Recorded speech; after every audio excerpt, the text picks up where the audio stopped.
Israel hit Islamic Jihad targets in Gaza for the second day on Wednesday. As per the Israeli military, a late-night bombing in southern Gaza killed Ali Ghali, the head of Islamic Jihad's rocket-launching force, and 2 other fighters as well. The Israeli military said that it hit more than 130 targets, including rocket-launching sites. Now, in retaliation, Palestinian fighters also launched hundreds of rockets against Israel. Rocket launched by Palestinians set off sirens across Israel and also in the capital city of Tel Aviv.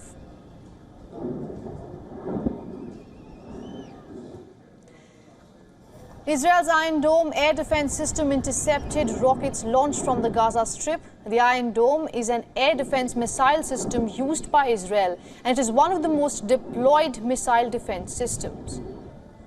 A set of 10 Iron Dome batteries protect the citizens and infrastructure of Israel.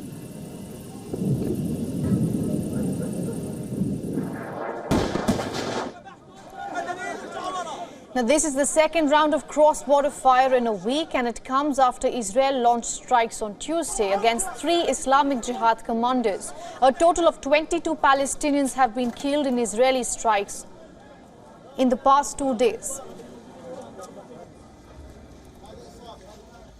אזרחי ישראל, אנחנו עדיין בעיצומה של המערכה.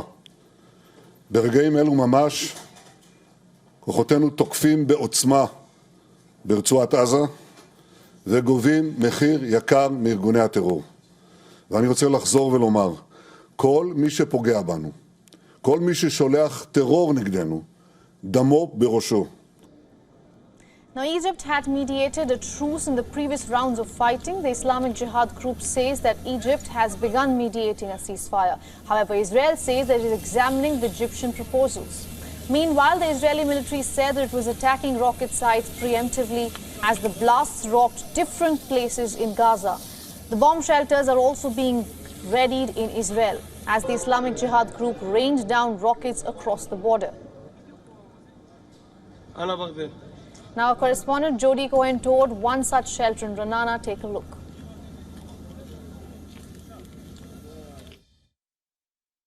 So this is what it looks like inside a public bomb shelter.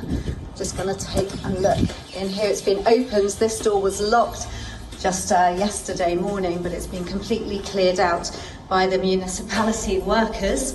There are some bathrooms here, some fun paintings to make it comfortable for the kids, and steps down here. Yes, they haven't completely cleared it out. There's obviously things that have been left here, but there's enough room for the local residents to come and take protection in a safe space from any incoming rockets, and a larger space here with emergency exits as well. Apart from the shelters, Israel has also started a siren app which marks the areas in the countries where air raid sirens are active owing to the incoming rocket attacks from Gaza. The Joint Command of Gaza's militant group says that more than 300 rockets were fired towards Israel. However, Israeli military officials say that they had seen no signs that Hamas had fired any missiles itself.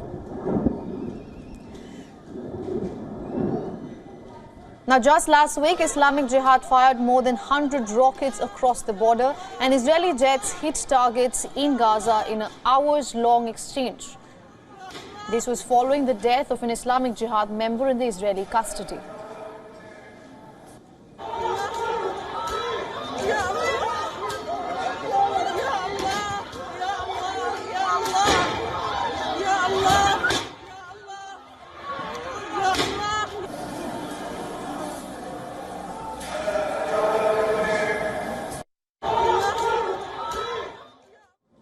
Now, for more on this, we are being joined by our correspondent Jody Cohen from Ranana. Jody, welcome to the broadcast. Yet another flare-up between the Israeli forces and Palestinians.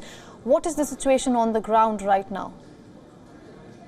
Hi, so in the latest, we're hearing reports that Egypt and possibly also Qatar and Saudi Arabia could be involved in ceasefire negotiations.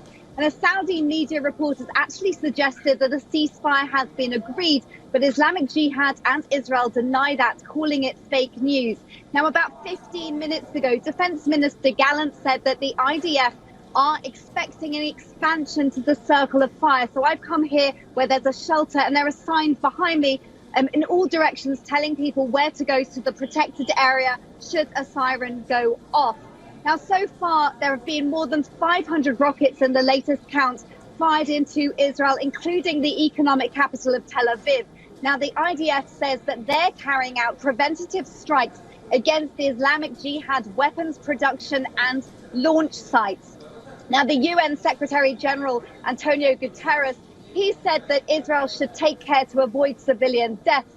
He has also condemned indiscriminate rockets from Gaza into Israel, which he says are illegal under international law. And the United States and other democratic countries say that they support Israel's right to self-defense, but are now calling on both sides to de-escalate. Of course, calls like that are very common, have been common even in the past. Now, I want to go back to a point you made earlier. We saw Egypt mediate a truce in the previous rounds of fighting. The Islamic Jihad group claims right now that Egypt has already begun mediating a ceasefire for the latest flare-up. But at the same time, we are hearing that Israel is at the moment examining the proposals brought in by Egypt.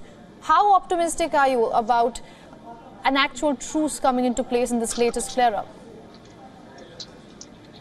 I'm not sure when the ceasefire would come into place. I mean, we've seen the leadership of Islamic Jihad targeted, and so based on history and what's happened in previous rounds of conflicts, one might expect there to be further rockets coming. And as Defense Minister Gallant just literally said very recently, they are expecting further rocket fire into Israel.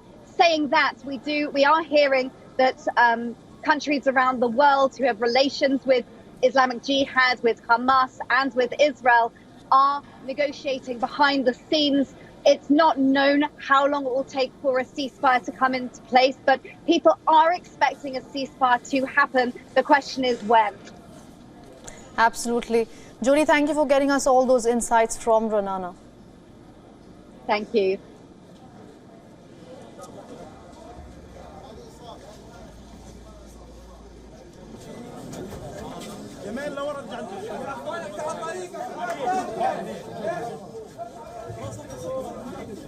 يا شباب لو سمحتوا انتوا المدنيين ارجعوا ورا.